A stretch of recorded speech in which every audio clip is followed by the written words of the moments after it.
Otekwa monke kwa gebirika kukaya kasa baba deriki amuse. Ọ̀rọ̀ jiwin balẹ̀ ta ṣaraṣara kiribu ká bàbá ya basa batalale kábírù mi ni.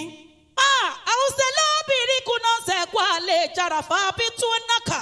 Túbí nàkà. Ọ̀rọ̀ dálé kàràfà àwùsẹ̀ bó ti wù mọ́ nínú sẹ́kọ̀ àlè jìrì náà tẹ́lẹ̀ kàràfà adélá. Àràbí alẹ́ o, ìbá káwá kàtẹ́nu ọ̀rọ̀ gbọ̀gbọ̀ bí ara kanu ẹsẹ̀sẹ̀ mú ọ. Ọ̀rọ̀ déédéé kú ọkọ̀ọ̀kọ̀ fún alẹ́ dènà. Ọ̀rọ̀ déédéé kú ọkọ̀ tẹ̀lú ọ̀kẹ̀dẹ̀dẹ̀ kọ̀ kú ayé. Ọ̀rọ̀ mọ́ ayálẹ́lẹ̀ yàyà wọ́ kàdẹ́nu nà ọ̀rọ̀ ni. Ọ̀rọ̀ ni. Ọ̀rọ̀ tú mi sílẹ̀.